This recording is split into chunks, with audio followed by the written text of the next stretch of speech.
Wool is amazing. It is natural and renewable. Every year around May, June time we will actually shear our sheep, and then the next year you end up with this amazing new fleece again. It is also a natural fire retardant, so if I was actually to put a naked flame against the fleece, it'll only smoulder, it won't actually catch light. And in fact, a lot of the fire brigades use wool because of that quality. It is biodegradable, so although we don't endorse that you throw your fleece away, if you do actually put it onto your plants, then you're going to have some really happy, nutrient plants. It's incredibly durable. You could bend it 20,000 times before it will break. It's amazing in the sense that it's breathable, so when you put wool against your skin, unlike man-made fibres which trap your skin, wool actually allows your skin to breathe. The reason that wool hasn't had so much exposure lately, which is really ironic, because when you look 100 years ago, the sort of main industry in the UK was the woolen industry, and most of the churches in fact in this country would have been built on the woolen industry.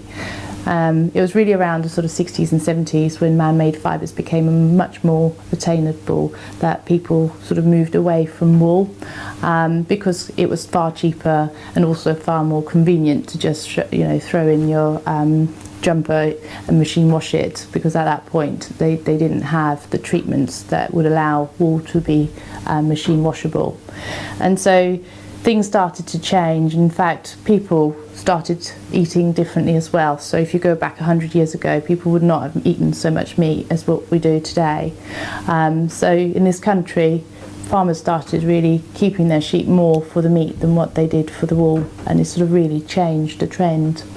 Now, wool is phenomenal, and it's almost like the forgotten secret. As I keep saying this and I'll keep saying again, it is natural, renewable, sustainable and incredibly versatile. You can use it for things like wall insulation.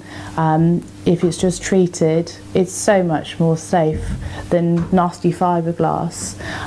It's used in the fashion industry, and in fact we have in this country something called the Campaign for Wool, which is something that was convened by Prince Charles back in January of 2010, because he is basically a real serious environmentalist, and he was getting concerned that a lot of farmers were giving up their sheep, and in fact the countryside starts to change and look very different without the sheep out there.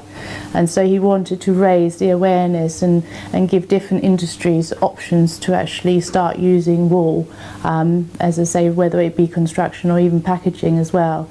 There is so many things you can do with wool, and that's really what Romney Marsh Wools is all about. We want to show people just a flavour of what we can do with our fleeces.